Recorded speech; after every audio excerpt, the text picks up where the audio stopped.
What is going on? It's a Fury Game teaching the 5 most important rules of sniping in Battlefield 1. These tips will help you get better scores, better KD ratios, and help out your teammates immensely on the battlefield. Now let's get started with number 5. Number 5, pick out your sniper rifle accordingly. Now what I mean by this is pick out the sniper rifle that is best used in that situation you're going to get in. Some are better at long range, some are better at mid range, and some are better in close quarters. Now depending on your playstyle, you need to pick those sniper rifles to basically accompany your playstyle. You won't be seeing anybody running in with an M1903 sniper rifle in close quarters because you won't get the one-shot body shot, and it only does 60 damage in close quarters. Now, this sniper rifle, the M1903, is better at long range. The sweet spot is from 100 to almost 150-ish meters. So it's obviously the long-range sniper. The same thing with the Gewehr 98. The Gewehr 98 has a sweet spot range of 80 to 120 meters. So that's another good long-range sweet spot. The Russian 1895 is kind of where this mid-range-ish, long-range-ish sweet spot is from 60 to 100. It's actually 60. It's like 60 to 99. It doesn't actually go to the full 100 meters, but these will be your sniper rifles for a medium to long-ish range engagements. Now, just because I say long range doesn't mean you can't be near the action. You still need to run with your team, but still provide them still be in range of the sweet spot range. Or else you're just gonna be getting a lot of hit markers. Now, your close quarter sniper rifles are going to be the SMLE, the Martini Henry, and the Gewehr 95. The Martini Henry has a sweet spot range of 30 to 80 meters. That's going to be your most consistent sweet spot range in the game, period. You're going to get the most one-shot kills with that, considering you'll be probably engaging people in that distance. And then if you don't, you will always do 90 damage in close quarters with the Martini Henry. So you will always get the assist counts as kill in close quarters. The SMLE is very similar to the Martini in the sweet spot range. It's only like a 10-meter difference, or maybe not even. It's like a 15-meter difference, actually. You got your sweet spot is from 45 meters to 75 meters, which is very similar to the Martini, of course. But you have more rounds in the mag, you have a faster fire rate than the Martini, and you have optics. You have access to optics for the SMLE. The SMLE is my personal favorite go-to sniper rifle in this game because it feels honestly the most consistent besides the Martini. But if you want to go for the super aggressive, you can use the Gewehr 95. Now, the Gewehr 95 does not have a sweet spot range, but it has a straight pull bolt. This is probably the one sniper that's similar to the Battlefield 4 damage model for when it comes to snipers. And it can still one-shot headshot at any range. Don't get me wrong, it is still a great sniper rifle if you can land those headshots.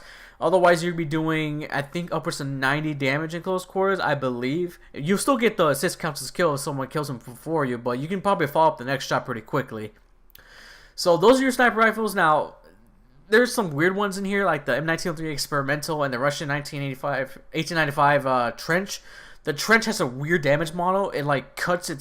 It has no sweet spot anymore, and it takes up to 3 shots to kill, which I don't think is very good at all. And the M1903 Experimental is basically a big pistol. I mean, it's okay. I mean, if you get in super close quarters, it's all right. But I'd rather just have something like a shotgun or the Gewehr 95, anyways. Now, number 4, use your gadgets accordingly. Basically, use the gadgets that will benefit your team the most.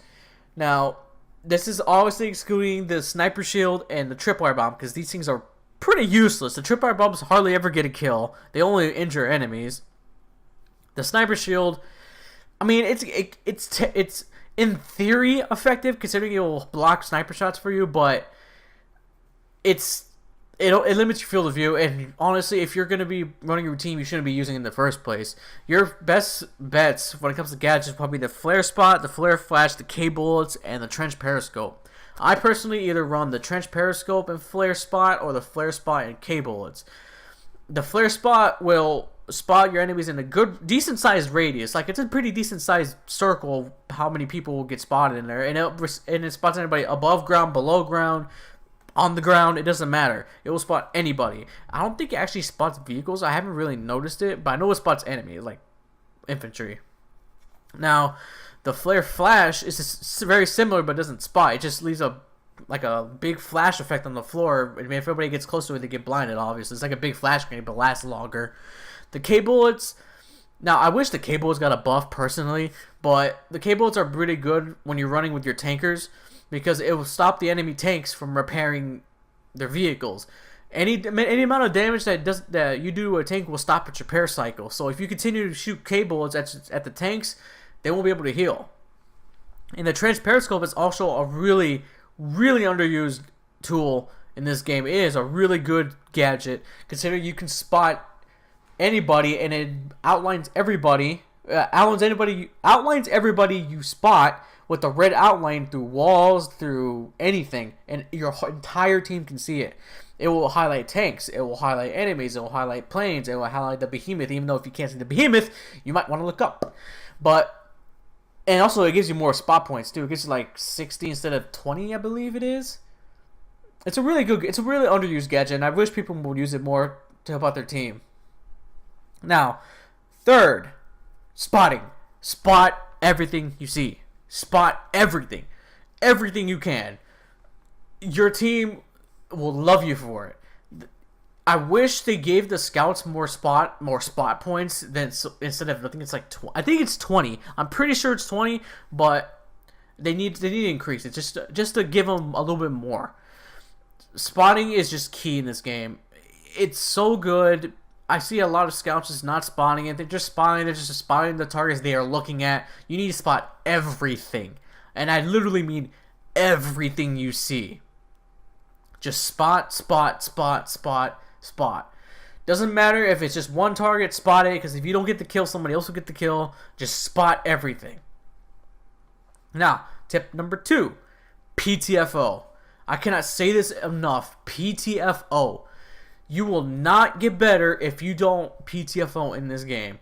This is the main reason why a lot of the community hates snipers, because they go for these long-range, redundant, not relevant headshots that just look cool in videos. And even then, you will end up losing your team, losing the game for your team because you weren't doing anything to help them. Now, I mean, you could spot, yes, you'd be spotting, but it'd be a lot more effective spotting and trying to take out the enemy instead of just spotting and not doing anything for them. You know what I'm saying? So please, I beg you, PTFO. I promise you, your team will love you if you learn to PTFO with the flare spot and everything. I guarantee it. Now, number 1 rule, and this is mainly for going against other snipers. I think this is the number 1 rule for me. Do not ever go prone when facing a sniper. Let me tell you why. If you're running counter sniper, okay, that's fine. You're all using range scope. Be careful of the scope glint, by the way, because anybody will see the scope glint. But when you are facing against a sniper and you get hit, do not ever go prone. You are a much easier target when you're going prone. You will not believe how many times I see people go prone when I hit marker them, and I still end up getting the kill. Please, I beg you, don't go prone. Run around, jump, bunny hop, duck, dive, whatever. Duck, duck, dip, dive, and dodge. Just don't go prone. It will get you killed every single time. I promise you. You are much easier to get headshotted that way. I beg you, don't go prone when you are trying to counter snipe a sniper. It doesn't help. It does not help. It will get you killed more times than none.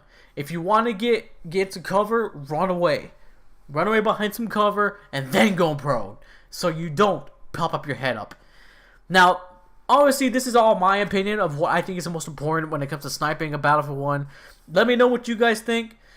Leave a comment down below. I'll greatly appreciate what you see. But thank you guys for watching. Hope you guys enjoyed the video. And I will see you guys in the next one.